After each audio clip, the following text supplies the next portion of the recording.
Good morning बच्चों। हम आपको आज सूक्ष्म जीव पाठ पढ़ाने जा रहे हैं, जिसमें हम आपको सूक्ष्म जीवों की उपस्थिति, सूक्ष्म जीवों के प्रकार, जीवाणु, उपस्थिति, आकृति एवं संरचना पढ़ा चुके हैं।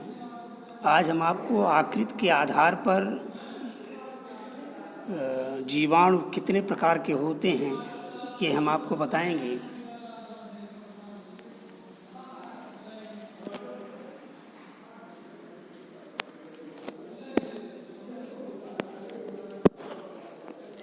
देखिए, आकृति के आधार पर जीवाणुओं को निम्नलिखित प्रकारों में वर्गीकृत किया गया है। सबसे पहला है बैसिलाई। ये क्षणनुमा जीवाणु होते हैं, जिसमें फ्लैजेला उपस्थित या अनुपस्थित होते हैं, बैसिलाई कहलाते हैं। तो ये है पहला। और दूसरा आपका है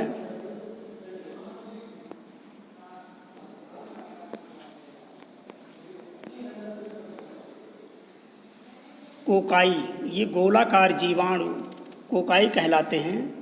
अगला उसके बाद है स्पाइरेला। ये स्पाइरेला जीवाणु स्पाइल होते हैं। उसके बाद है विब्रियो। ये कोमा के आकार के जीवाणु विब्रियो कहलाते हैं।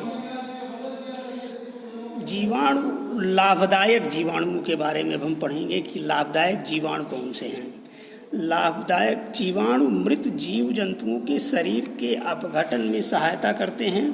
जब जीवाणु कार्बनिक पदार्थों का अपघटन करते हैं तो वे पादप और जंतु ऊतकों को सरल पदार्थों में विघटित कर देते हैं, जो मिट्टी में मिल जाते हैं। इस प्रकार मिट्टी से पादप और जंतुओं द्वारा लिए जाने वाले पोषक तत्व पुनः मिट्टी में चले जाते हैं और फिर से सजीव द्वारा प्रयोग किए जाते हैं। तो इसमें कुछ लाभ इस तरीके से हैं। पहला है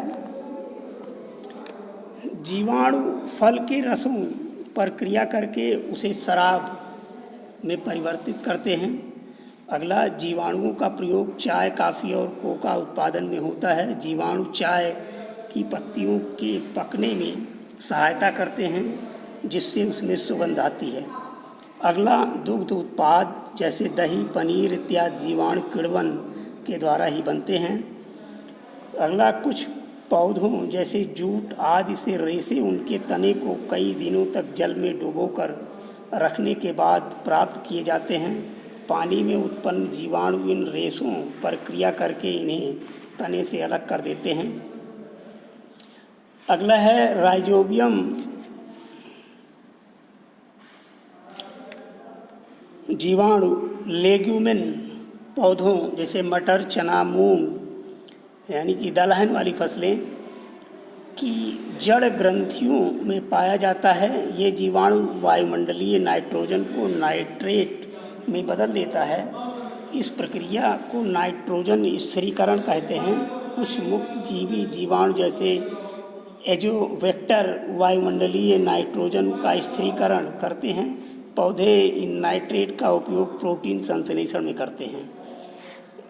अगला है कुछ जीवाणु कुछ जंतुओं जैसे गाय, बकरी, भेड़ आदि के पाचन तंत्र के रहते हैं। ये जीवाणु सेल्यूलोज, जिसे पशु स्वयं नहीं पचा सकते, को तोड़कर अपघटित कर पशुओं को घास, पत्ते आदि को पचाने में सहायता करते हैं।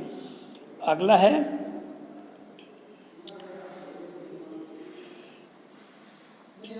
जीवाणु गिरे हुए पत्तों तथा दूसरे कार्बनिक अपशिष्टों का अपघटन और क्षय कर ह्यूमस उत्पन्न करते हैं, जो मिट्टी के बाह्यतम परत को उर्वरा बनाती है। अतः जीवाणु मृदा निर्माण में सहायक होते हैं। अगला है जीवाणुओं का प्रयोग दवा निर्माण में भी किया जाता है, जिसे एंटीबायोटिक कहते हैं, जैसे स्ट्रेप्टोमाइसिन, क्लोरोमाइसिन और ऑरियोमाइसिन। और इनका प्रयोग विटामिन बी कॉम्प्लेक्स बनाने में भी होता है। इंसुलिन नामक मानव हार्मोन जीवाणु से प्राप्त होते हैं। जीवाणु से प्राप्त इंसुलिन मधुमेह के उन रोगियों को दिया जाता है जिनका शरीर इंसुलिन स्रावित करना बंद कर देता है या फिर बहुत कम मात्रा में स्रावित करता है। अब इसके बाद कल हम आपको हानिकारक जीवाणु के बारे में पढ़ाएंगे। आज बस इतना ही।